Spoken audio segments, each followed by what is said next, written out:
കേരള നവോത്ഥാന ചരിത്രത്തിലെ ഒഴിച്ചുകൂടാനാകാത്ത ഏടാണ് വൈക്കം സത്യാഗ്രഹം. വൈക്കത്തിന്റെ സമരവീഥികൾക്ക് പറയാൻ ഏറെ ചരിത്രമുണ്ട്.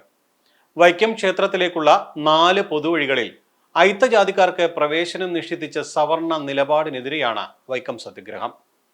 ആ പ്രോജ്വല സമരത്തിന്റെ 100ാം വയസ്സ് ആഘോഷിക്കുന്ന വേളയിലാണ് ശ്രീനാരായണ ഗുരുദേവന്റെ പിൻതലമുറക്കാരായ സന്യാസി സമൂഹത്തെ അപമാനിച്ചത്. വൈക്കം വലിയ കവലയിലെ മന്നം പ്രതിമയിൽ പുഷ്പാർച്ചന നടത്താനെത്തിയ സന്യാസി സമൂഹത്തോടായിരുന്നു അപമാനം. ശതാബ്ദി ആചരിക്കുന്ന വേളയിലും ജാതി വ്യവസ്ഥയും അടിയോൻ സമ്പ്രദായവും കൊടികുത്തി വാഴുന്നു എന്നല്ലേ തെളിയുന്നത്? മന്നത്ത് പത്മനാഭന് മുന്നിൽ ഇപ്പോഴും തീണ്ടാപ്പാട് അകലമുണ്ടെന്ന് വ്യക്തമാകുകയാണോ?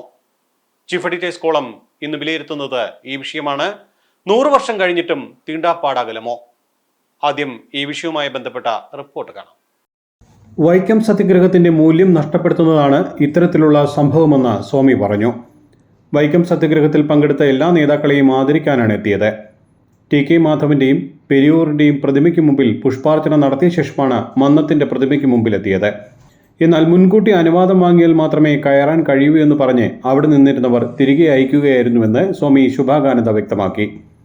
വൈക്കം സത്യാഗ്രഹത്തിന്റെ മൂല്യങ്ങൾ റദ്ദ് ചെയ്യപ്പെടുന്ന സംഭവമാണ് ഉണ്ടായത്. മന്നത്ത് പത്മനാഭനെ പോലെയുള്ള നവോത്ഥാന നേതാക്കളെ ചില വിഭാഗങ്ങളുടെ സ്വകാര്യ സ്വത്തായി കരുതുന്നത് ശരിയല്ല. ശ്രീനാരായണ ഗുരുദേവനെ അങ്ങനെയല്ല ഞങ്ങൾ കരുതുന്നത്. ഇത്തരം സംഭവങ്ങൾ മന്നത്തിനെ അപമാനിക്കുന്നതിന് തുല്യമാണെന്നും സ്വാമി വ്യക്തമാക്കി. വിവിധ വിഷയങ്ങളിൽ LDFുമായും സർക്കാരുമായും ഭിന്നാഭിപ്രായം തുടരുന്ന NSS വൈക്കം സത്യാഗ്രഹത്തിന്റെ ശതാബ്ദി ആഘോഷത്തിൽ നിന്ന് വിട്ടുനിൽക്കുമെന്ന് അറിയിച്ചിരുന്നു. ആഘോഷ സംഘാടക സമിതിയുടെ ഭാഗമാകില്ലെന്ന് NSS general secretary G. Sukumaran നായരും വ്യക്തമാക്കി. എന്നാൽ ശിവഗിരി മഠത്തിലെ സന്യാസിമാരെ തടഞ്ഞത് ന്യായീകരിക്കാൻ കഴിയില്ല എന്നാണ് ഉയരുന്ന വിമർശനം. യോഗനാഥൻ ന്യൂസ്, തിരുവനന്തപുരം. ഈ വിഷയത്തിൽ എന്നോടൊപ്പം ചേരുന്നു ശ്രീനാഥ്. നമുക്കറിയാം, ഒരു ചരിത്രം, വൈക്കം സത്യാഗ്രഹത്തിന്റെ ആ ഒരു ചരിത്രം നമുക്കറിയാവുന്നതാണ്. അതെ അതെ അതെ അതെ അത് പഠിക്കാത്തവരായ ആരും ഉണ്ടാകുമെന്ന് എനിക്ക് തോന്നുന്നില്ല. കാരണം അത്രയും അറിയാൻ സമരതീഷ്ണമായിരുന്നു ആ സമയങ്ങളെല്ലാം. പിന്നീട് അതിന് പിന്നാലെ വന്ന കാര്യങ്ങളെല്ലാം നമുക്ക് അറിയാവുന്ന ഒരു കാര്യമാണ്. അപ്പോൾ ഈ 100ാം വയസ്സ് ആഘോഷിക്കുന്ന ഈ വേളയിൽ, വലിയ ആഘോഷമാണല്ലോ നടക്കുന്നത്, ഈ ആഘോഷിക്കുന്ന ഒരു വേളയിൽ ഇത്തരം പ്രവൃത്തി ഉണ്ടാകുന്നു എന്ന് പറയുന്നത് അത് നമ്മുടെ കേരളത്തിനാകെ അപമാനം തന്നെയാണ്. നവോത്ഥാനം എന്നൊക്കെ നമ്മൾ കൂടുതൽ വാദോരാതെ സംസാരിക്കും. പക്ഷേ അതിന് പിന്നാലെ ഉണ്ടാകുന്ന സംഭവങ്ങൾ ഇപ്പോഴും നമ്മുടെ മനസ്സിൽ, ഇപ്പോഴും സവർണനും അവർണനും എന്നൊക്കെ ചിന്തിക്കാൻ കഴിയുന്നത് തന്നെ എത്രത്തോളം ആ മനസ്സിന്റെ വൈകല്യമാണെന്ന് എനിക്ക് തോന്നിപ്പോകുന്നു. ശരിയാണ്. സാർ പറഞ്ഞതിനോട് ഞാൻ പൂർണ്ണമായി യോജിക്കുന്നു. കാര്യം വലിയ കവലയിലെ മന്നം പ്രതിമയിൽ പുഷ്പാർച്ചന നടത്താൻ ചെന്ന സന്യാസിമാർക്കാണ് ഈ ഒരു അവസ്ഥയുണ്ടായത്. നമ്മളിപ്പോഴും ആലോചിക്കുമ്പോൾ 100 വർഷത്തിന് ഇപ്പുറത്തേക്ക് നമ്മുടെ ബോധമണ്ഡലം വളർന്നിട്ടില്ല എന്ന് തന്നെ നമുക്ക് മനസ്സിലാക്കേണ്ടി വരും. ഇപ്പോഴും ആ ഒരു നൂറ്റാണ്ടിൽ തന്നെ നിൽക്കുകയാണ്. ഒരു നൂറ്റാണ്ട് പിന്നിട്ടിട്ടും നമ്മൾ ഇപ്പോഴും ആ പഴയ നൂറ്റാണ്ടിൽ തന്നെ സ്റ്റിക്ക് ഓൺ ചെയ്യാണ്. അതിന്റെ ഉദാഹരണമാണ് NSSന്റെ ആൾക്കാർ ഈ ശിവഗിരി മഠത്തിൽ നിന്നുള്ള സന്യാസിമാരെ അവിടുന്ന് ആട്ടിയകറ്റുന്നത്. തെറ്റായൊരു പ്രവണതയാണ്. ചരിത്രബോധമില്ലായ്മ ആയിരിക്കാം ഒരു പക്ഷേ ഇതിന്റെ പിന്നിലുള്ളത്. നമ്മൾ എത്രയൊക്കെ പുരോഗമനം പ്രസംഗിക്കുമ്പോഴും നമുക്ക് ചരിത്രബോധം ഇല്ലെങ്കിൽ വലിയൊരു അബദ്ധമാണ്. കാര്യം ഈ മന്നത്ത് പത്മനാഭൻ തന്നെ ഈ വൈക്കം സത്യാഗ്രഹത്തിൽ പങ്കെടുക്കുക മാത്രമല്ല, തിരുവനന്തപുരത്തേക്ക് ഒരു മാർച്ച് കൂടി അദ്ദേഹം സംഘടിപ്പിക്കുകയും ചെയ്തിട്ടുണ്ട്. അപ്പം ഒരു സാമുദായിക നേതാവ് എന്നതിനപ്പുറത്തേക്ക് മന്നം പത്മനാഭൻ ഒരു സാമൂഹ്യ പരിഷ്കർത്താവ് എന്നുള്ള നിലയിലാണ് അദ്ദേഹത്തിന്റെ പ്രസക്തി ഇരിക്കുന്നത്. അതോടൊപ്പം നമ്മൾ മറ്റൊന്നുകൂടി ചിന്തിക്കുമ്പോൾ അവിടെ NSSന്റെ രൂപീകരണ സമയത്ത് തിരിതെളിയിച്ചത് ശ്രീനാരായണ ഗുരുദേവനാണ്. അപ്പം ഇങ്ങനെയേറെ ചരിത്രപരമായി ഇവർ തമ്മിലുണ്ടായിരുന്ന ഒരു അടുപ്പം, ഇപ്പൊ ടി.കെ. മാധവൻ എന്ന് പറയുന്ന ഒരു SNDPയുടെ യുവ നേതാവ് തന്നെയായിരുന്നു അതിന് ആദ്യകാലത്തെന്നല്ല ഈ സമരത്തിന് നേതൃത്വം നൽകിയത്, വൈക്കം സത്യാഗ്രഹത്തിന് നേതൃത്വം നൽകിയത്. അപ്പം ഈ രീതിയിൽ, എന്നാൽ ഈ സത്യാഗ്രഹം മൂലം ഉണ്ടായ നേട്ടങ്ങൾ ഒരു സമുദായത്തിലേക്ക് മാത്രം കോൺസെൻട്രേറ്റ് ചെയ്തോ എന്ന് ചോദിച്ചാൽ അല്ല. ഈ താണ സമുദായത്തിൽപ്പെട്ട എല്ലാവരിലേക്കുമാണ് ഇതിന്റെ ഗുണങ്ങൾ ലഭിച്ചത്. ഇപ്പം സമുദായങ്ങൾ ഓരോന്നായിട്ട് എടുത്ത് പറയുകയാണെങ്കിൽ നായന്മാർ മുതൽ ഇങ്ങോട്ട് താഴേക്കെന്ന് നമ്മൾ സാങ്കേതികമായി പറയുന്നതെന്ന് മാത്രം.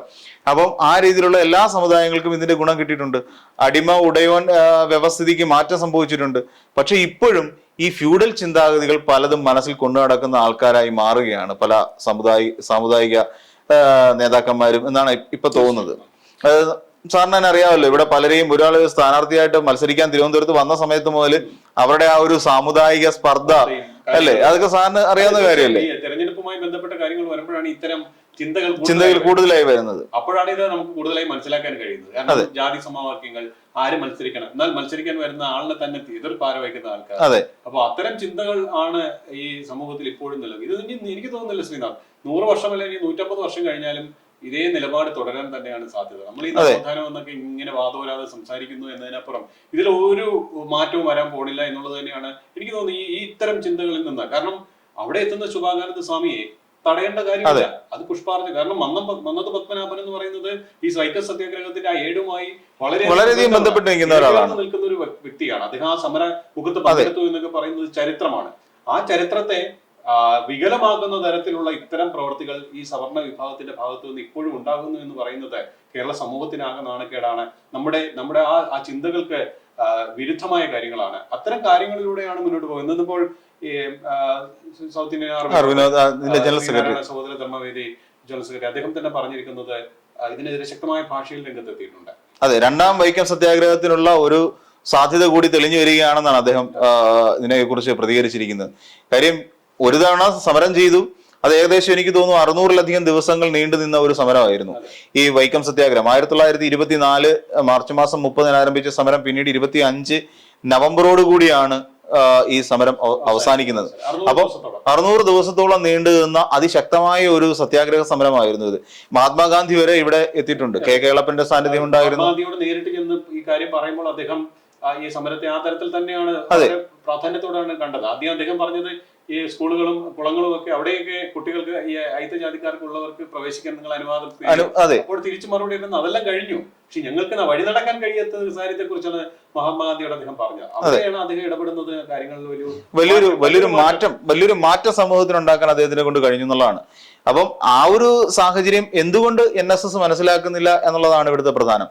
ചരിത്രബോധത്തിന്റെ പ്രശ്നമാണോ, ചരിത്രത്തെ അല്ലെങ്കിൽ മനഃപൂർവ്വം മറക്കുന്നതാണോ ഈ NSS എന്ന് നമുക്ക് മനസ്സിലാവുന്നില്ല. ചില രാഷ്ട്രീയ നേതൃത്വങ്ങളുടെ അല്ലെങ്കിൽ രാഷ്ട്രീയവുമായി നടത്തുന്ന ഒരു സംഘടനാപരമായ ഒരു ബലത്തിലായിരിക്കാം ഒരു പക്ഷെ സംസാരിക്കുന്നത്. ഇത്തരം ഒരു പ്രശ്നം ഉണ്ടാകാൻ തന്നെ കാരണം ഈ സർക്കാരുമായിട്ടുള്ള ചില ബന്ധങ്ങളിലുള്ള ചില വിള്ളലുകൾ NSS-നുണ്ട്. അതെ, ഈ ഇടതുപക്ഷത്തെ സ്വീകരിക്കുന്ന ചില നിലപാടുകളോട് അനുകൂലമല്ല NSS-ന്റെ നിലപാടുകൾ. അപ്പോൾ അതെല്ലാം മനസ്സിൽ കണ്ടുകൊണ്ടാണ് ഈ ഒരു സംഭവത്തെ കൂടി കൂട്ടിച്ചേർക്കുന്നതെന്ന് പറയുന്നത് അതിനെ ഒരിക്കലും അംഗീകരിക്കാൻ കഴിയുന്ന ഒരു കാര്യമല്ല.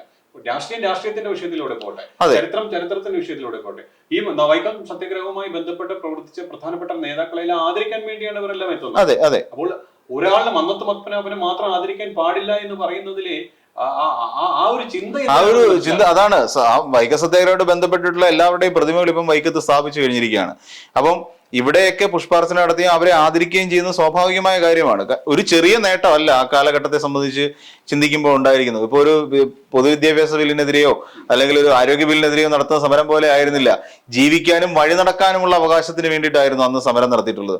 അതിനെല്ലാം ഇപ്പം ഒന്നാലോചിച്ച് നോക്കിയാൽ വൈക്കം സത്യാഗ്രഹത്തിൽ പങ്കെടുത്തതിനകത്ത് ആരൊക്കെ ഉണ്ടായിരുന്നു? KP കേശവമേനോൻ ഉണ്ടായിരുന്നില്ലേ? അപ്പൊ അദ്ദേഹം എന്താണ്? അദ്ദേഹം ഈ പറയുന്ന ഈഴവ സമുദായത്തിൽപ്പെട്ടതോ അല്ലെങ്കിൽ താണ സമുദായത്തിൽപ്പെട്ട ഒരാളായിരുന്നു? ഒരിക്കലും അല്ല. അദ്ദേഹമൊക്കെ പങ്കെടുത്തിട്ടുള്ള ഒരു സമരത്തില് അതിൽ തന്നെ ഇദ്ദേഹം മന്നത്ത് പത്മനാഭൻ പങ്കെടുത്തിട്ടുണ്ട്. അദ്ദേഹം പിള്ള എന്ന് പറയുന്ന വാല് തന്നെ മുറിച്ച് കുളത്തി കളഞ്ഞ മനുഷ്യനാണ്. അപ്പം അങ്ങനെ വരെ ചിന്തിച്ച് മുന്നോട്ട് പോകുന്ന ഒരു സമുദായ അല്ലെങ്കിൽ സാമൂഹ്യ പരിഷ്കർത്താവിനെ ആദരിക്കാൻ പാടില്ല എന്ന് പറയുന്നത് അത് തെറ്റ് തന്നെയാണ്. അതൊരു ഉച്ചനീചത്വം ഇപ്പോഴും ജനങ്ങളുടെ എല്ലാം മനസ്സിൽ ഉണ്ട് എന്നുള്ളതാണ് നമ്മൾ അതിന് മനസ്സിലാക്കാൻ പറ്റുന്നത്. ഇവിടെ ഇപ്പോൾ ഈ പറഞ്ഞതുപോലെ തന്നെ അത്തരം അനാചാരങ്ങൾ അല്ലെങ്കിൽ ഇത്തരം ചിന്തകൾ മാറ്റിവെക്കണം, അല്ലെങ്കിൽ അതിനുവേണ്ടി ഒരു പ്രയത്നം നടന്നുകൊണ്ടിരിക്കുന്നതിനിടയിലാണ് ഇത്തരം ചിന്തകൾ വരുന്നത്. അതെ, ഇവിടെ ഇപ്പോൾ ശരിക്കും പറഞ്ഞാൽ ശ്രീനാരായണ ഗുരുവിനെ തന്നെ അപമാനിച്ചിരിക്കുന്നു.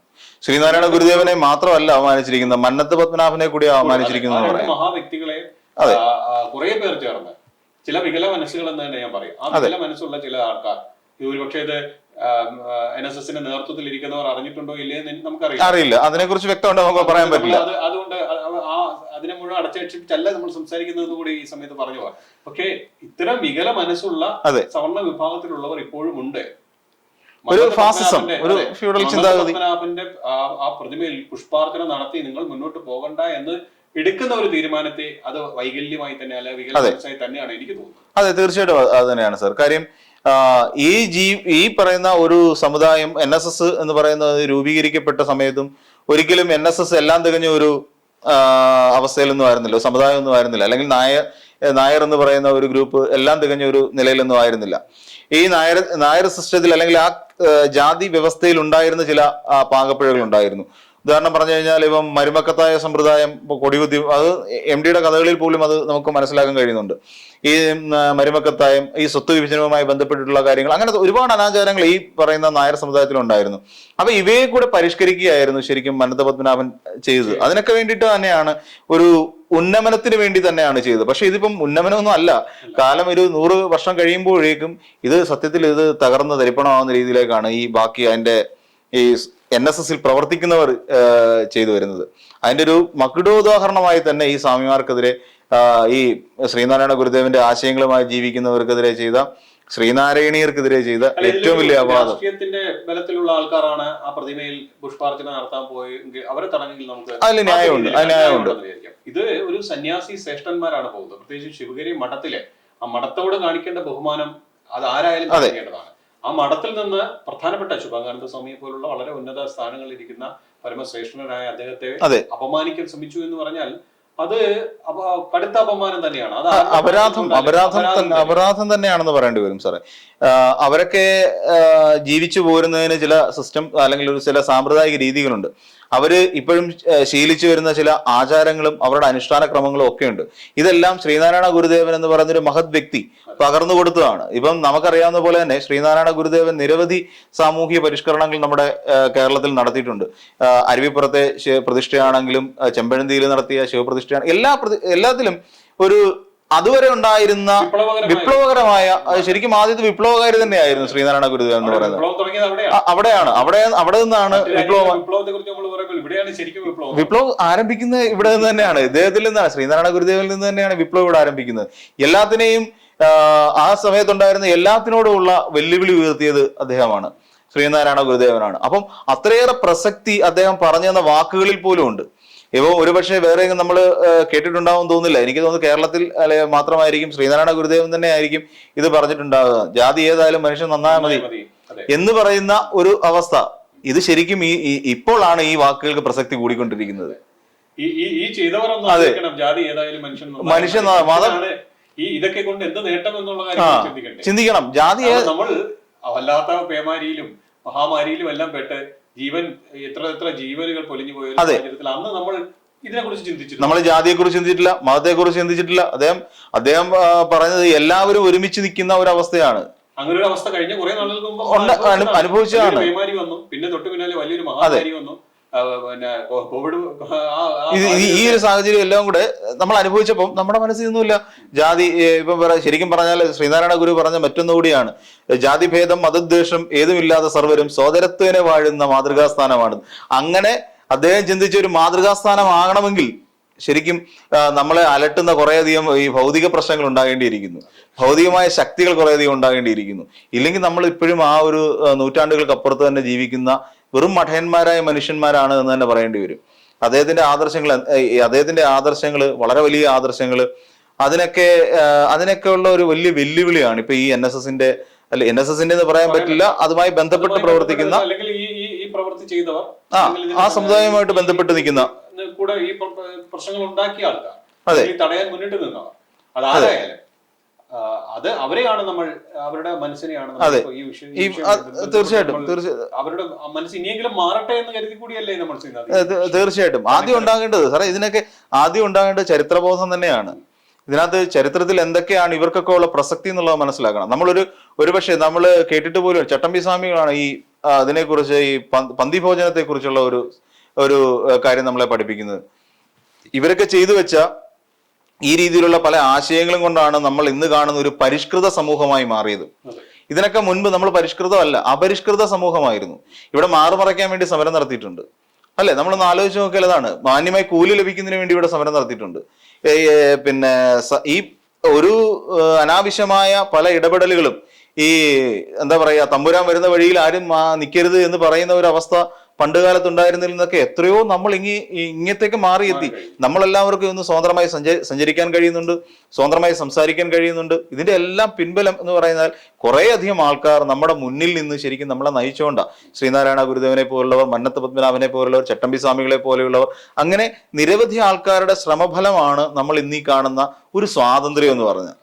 ആ സ്വാതന്ത്ര്യം വീണ്ടും നമ്മളെ ആ പഴയ കാലത്തേക്ക് അല്ലെങ്കിൽ ആ കറുത്ത ദിനങ്ങളിലേക്ക് തന്നെ പറയാം. നമ്മൾ കറുത്ത ദിനം തന്നെയായിരുന്നു. കറുത്ത ദിനങ്ങളിലേക്ക് വീണ്ടും കൊണ്ടെത്തിക്കുക എന്ന് പറഞ്ഞാൽ അത് നമുക്ക് ഒരിക്കലും സത്യം പറഞ്ഞാൽ ആ പഴമയൊക്കെ നമുക്ക് ബ്ലാക്ക് ആൻഡ് വൈറ്റ് ആയിട്ടാണ് ചിത്രങ്ങൾ ലഭിക്കുന്നത്. പക്ഷെ ആ ബ്ലാക്ക് ആൻഡ് വൈറ്റിന്റെ അർത്ഥം എന്ന് പറഞ്ഞാൽ അതാണ്, അതൊരു കറുത്ത സമയമായിരുന്നു. അതിന്റെ മൊത്തം കറുത്തിട്ടിരിക്കുന്ന ഒരു സമയം. അതിൽ നിന്നൊക്കെ മാറി നമ്മളിന്ന് കളർഫുൾ ആയിട്ടുള്ള ഒരു ജീവിതത്തിലേക്ക് പോയി കഴിഞ്ഞു. പല ആശയങ്ങളും ഇവരിൽ നിന്ന് പഠിച്ച പല പാഠങ്ങളുമാണ് നമ്മളുടെയൊക്കെ ജീവിതത്തെ സത്യം പറഞ്ഞ് മുന്നോട്ട് നയിക്കുന്നത് തന്നെ. പക്ഷെ എനിക്ക് ഇപ്പോഴത്തെ യുവാക്കൾക്ക് അത്തരം ചിന്തകൾ ഉണ്ടോ എന്നുള്ളൊരു സംശയമുണ്ട്. ഒരുപക്ഷെ കുറച്ച് ഇതുമായി ബന്ധപ്പെട്ട് നിൽക്കുന്ന ആ തരത്തിലുള്ളവരായിരിക്കാം ഇങ്ങനെ ചിന്തിച്ചതെന്നാണ് എനിക്ക് തോന്നുന്നത്.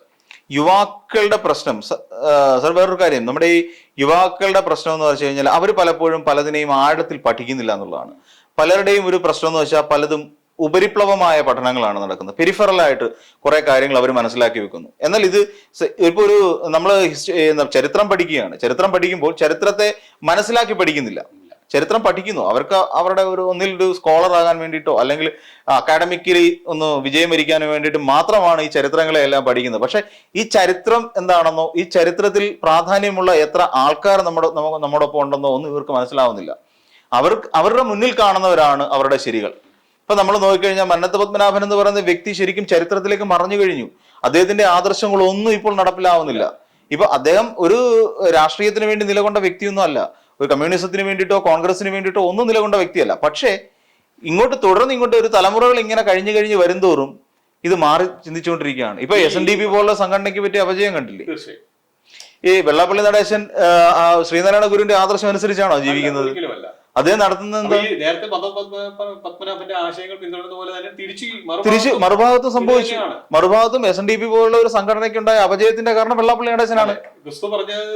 അതെ, മറ്റൊരു വിഷയം അതാണ്. ശ്രീനാരായണ ഗുരു പറഞ്ഞ കള്ള് ചെത്തരുത് കൊടുക്കരുത് എന്നൊക്കെ പറഞ്ഞ അദ്ദേഹത്തിന്റെ ഒരു ആശയം ഉണ്ടായിരുന്നു. പക്ഷെ ചെയ്യുന്നത് എന്താ? വെള്ളാപ്പള്ളി നടേശൻ ചെയ്യുന്നത് എന്താണ്? അല്ലെ, അവിടെ വിഭാഗീയത ഉണ്ടാക്കുകയും അതിനുവേണ്ടി സംസാരിക്കുകയും അവിടെ ഒരു പൊളിറ്റിക്കൽ ആയിട്ടുള്ള ഒരു ഇതിലേക്ക് പോവുകയും ഒക്കെ ചെയ്തുകൊണ്ട് ആ ഒരു സംഘടനയെ തന്നെ, SNDP എന്ന് പറയുന്ന സംഘടനയെ തന്നെ നശിപ്പിക്കുന്ന രീതിയിലാണ് കാര്യങ്ങൾ കൊണ്ടുപോകുന്നത്. എന്നാലും നമുക്കൊരു ചെറിയ ഇടവേളയ്ക്ക് ശേഷം ഈ ചർച്ച തുടങ്ങാം.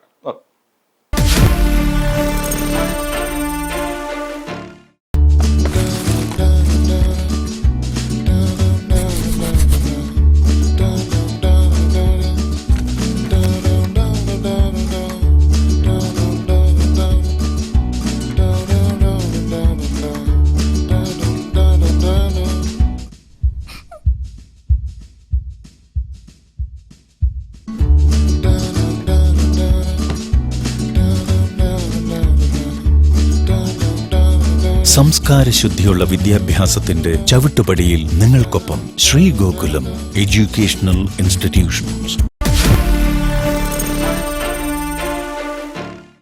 നമ്മുടെ സമൂഹത്തിൽ ഇപ്പോഴും നിലനിൽക്കുന്ന ഇത്തരം പ്രവൃത്തികൾക്കെതിരെയുള്ള ഒരു വിരൽ ചൂണ്ടലാണ് നമ്മൾ നടത്തിക്കൊണ്ടിരിക്കുന്നത്. പ്രത്യേകിച്ച് ഇന്നിപ്പോൾ ഇതുമായി ബന്ധപ്പെട്ട പ്രസ്താവനകൾ പല ഭാഗത്തു നിന്ന് വരുന്നുണ്ട്, വിമർശനങ്ങളും പല ഭാഗത്തു നിന്ന് വരുന്നുണ്ട്. പക്ഷെ അതൊക്കെ എത്രത്തോളം ചർച്ച ചെയ്യപ്പെടുന്നു എന്നുള്ളത് വളരെ സംശയമാണ്. കാരണം ഇത്തരം വിഷയങ്ങൾ കൂടുതലായി ചർച്ച ചെയ്യപ്പെട്ടാലേ നമ്മുടെ സമൂഹത്തിൽ ഈ രീതിയിൽ പ്രവർത്തിക്കുന്നവരുടെ മനസ്സിന്റെ ആ വൈകല്യം മാറിക്കിട്ടു, അല്ലെങ്കിൽ ഇത്തരം ചിന്താഗതികൾ മാറിക്കിട്ടു എന്നാണ് ഞാൻ കരുതുന്നത്. ഇന്നിപ്പോൾ സൗത്ത് ഇന്ത്യൻ ആർ വിനോദ്, സഹോദര ധർമ്മവേദി ജനറൽ സെക്രട്ടറി, അദ്ദേഹം ഒരു പ്രസ്താവന ഇറക്കിയിട്ടുണ്ട്. അതിൽ പറയുന്ന ഒരു പ്രധാനപ്പെട്ട കാര്യങ്ങൾ ഇത് തന്നെയാണ്. കാരണം നേരത്തെ ശ്രീനാഥ് ചൂണ്ടിക്കാട്ടിയതുപോലെ വീണ്ടും ഒരു രണ്ടാം വൈക്കം സത്യാഗ്രഹത്തിന്റെ ആവശ്യകത അത് വളരെ പ്രധാനപ്പെട്ട കാര്യം തന്നെയല്ലേ. കാരണം ഈ കാര്യങ്ങൾ പഠിക്കാത്ത വന്നു കഴിഞ്ഞാൽ വീണ്ടും ഒരു രണ്ടാം സത്യാഗ്രഹം നടത്തി പഠിപ്പിക്കുക. ജനങ്ങളിലേക്ക്, പൊതുജനത്തിലേക്ക്, അല്ലെങ്കിൽ നമ്മുടെ യുവാക്കളിലേക്കാണ് ഇപ്പൊ ഏറ്റവും കൂടുതൽ നമുക്ക് സ്വാധീനം ചെലുത്താൻ കഴിയുന്നത്. അവരിലേക്ക് എത്തുന്ന തെറ്റായ ആശയങ്ങൾ അവർ ഇതിലേക്ക് പ്രതിഫലിപ്പിച്ചുകൊണ്ടേയിരിക്കും. അവർക്ക് കഴിഞ്ഞുപോയ ഒരു വലിയ ചരിത്രത്തെ അവർക്ക് മനസ്സിലാക്കേണ്ട ആവശ്യമൊന്നുമില്ല. ഞാൻ നേരത്തെ പറഞ്ഞ പോലെ പെരിഫറലാണ്, അവരൊന്നും ആഴത്തിൽ പഠിക്കുന്നില്ല. ആഴത്തിലൊരു പഠനം ആവശ്യമാണ്. കുറച്ച് ഈ ചരിത്ര വിദ്യാർത്ഥികളല്ലാതെ വേറെ ആരും തന്നെ ചരിത്രം പഠിക്കുമെന്ന് എനിക്ക് തോന്നുന്നില്ല. എല്ലാവരുടെയും ഒരു കാലഘട്ടത്തിന്റെ ഒരു ആവശ്യം എന്നുള്ള നിലയിൽ പലരിലും മാറി, സാങ്കേതികമായി ഒരുപാട് മുന്നേറ്റം ഉണ്ടായി. ഈ സമയത്തൊക്കെ നമ്മൾ അതിനെ മറന്നു തുടങ്ങി കഴിഞ്ഞിരിക്കുന്നു.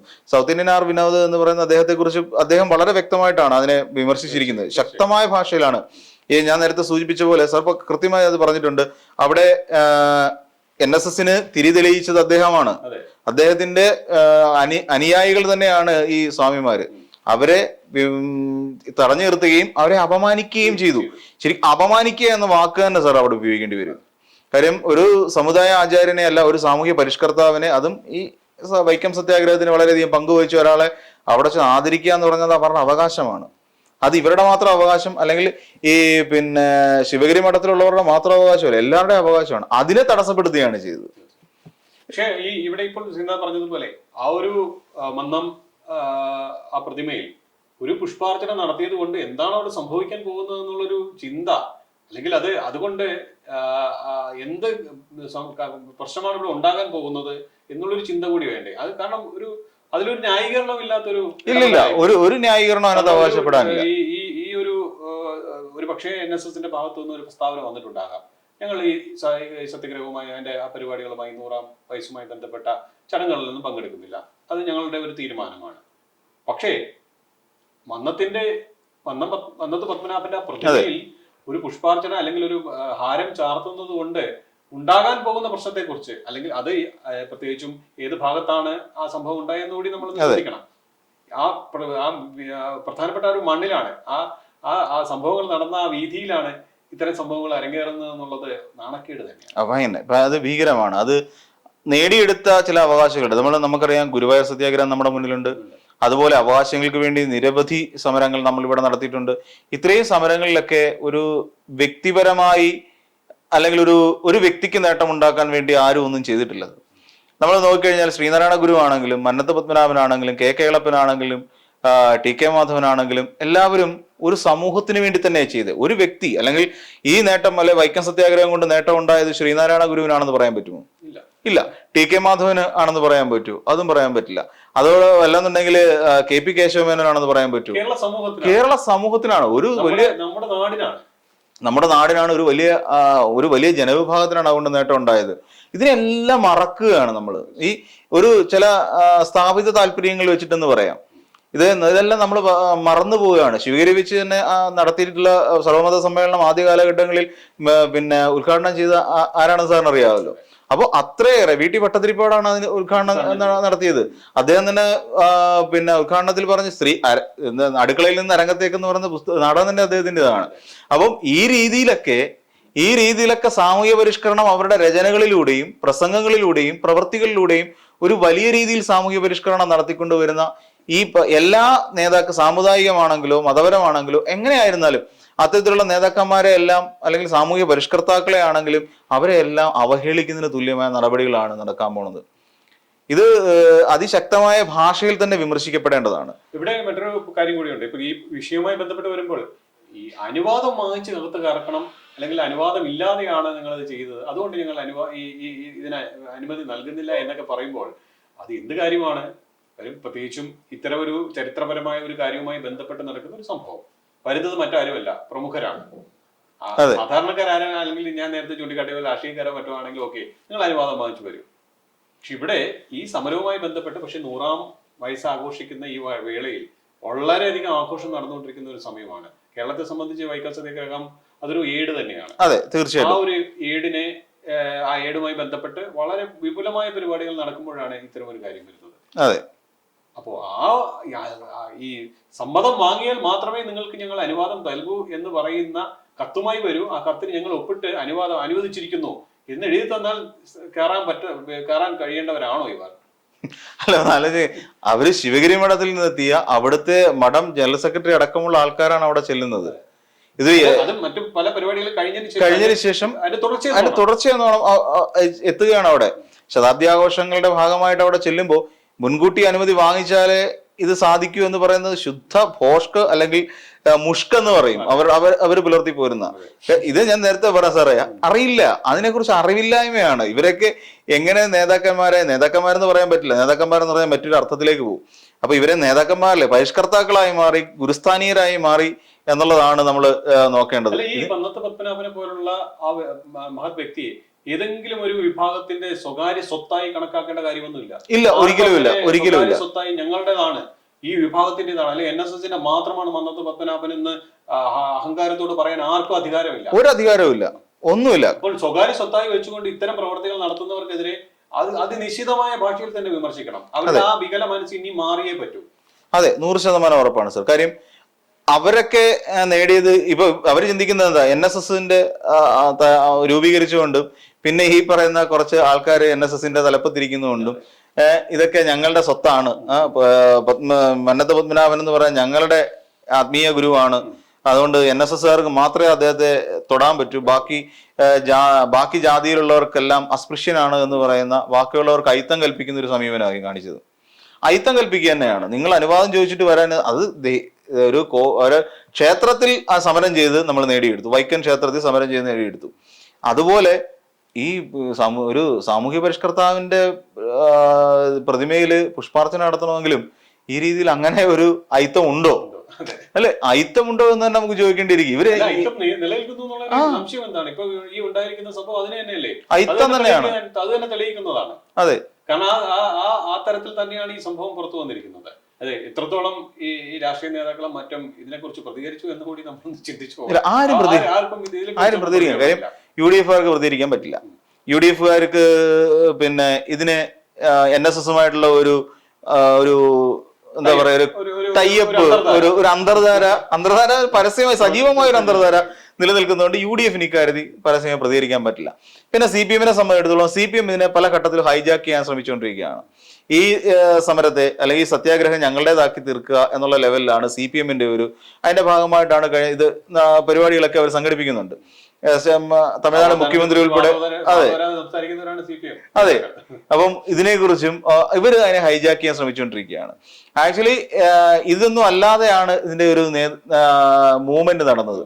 അല്ലാതെ അവിടെ ഒരു രാഷ്ട്രീയ കക്ഷി ഇല്ലായിരുന്നു, അവിടെ ഇതിനെ രാഷ്ട്രീയമായി സപ്പോർട്ട് ചെയ്തിട്ടുണ്ട് കോൺഗ്രസ് പാർട്ടിക്ക്. ആ കാലത്തെ കോൺഗ്രസ് പാർട്ടിക്ക് അതിനകത്ത് എന്തെങ്കിലും ചെയ്യാൻ കഴിഞ്ഞിട്ടുണ്ട്. പക്ഷേ ഈ അവിടെ നിന്ന് നയിച്ചവരാരും തന്നെ ഒരു രാഷ്ട്രീയ പാർട്ടിയിലും പെട്ടവരല്ല. അത് നമ്മൾ മനസ്സിലാക്കണം. അതുകൊണ്ട് CPM-ന്റെ ആൾക്കാരും ഇതിനെക്കുറിച്ച് ഒന്നും മിണ്ടത്തില്ല, UDF-ന്റെ ആൾക്കാർ പിന്നെ മിണ്ടുകയേ ഇല്ല ഇതിനെക്കുറിച്ച്. ഇതാണ് രാഷ്ട്രീയക്കാരുടെ നയം എന്ന് പറഞ്ഞാൽ. അതാണ് ഇതിനെക്കുറിച്ച് പ്രതികരിക്കേണ്ടവർ ശക്തമായി പ്രതികരിച്ചിട്ടുണ്ട്.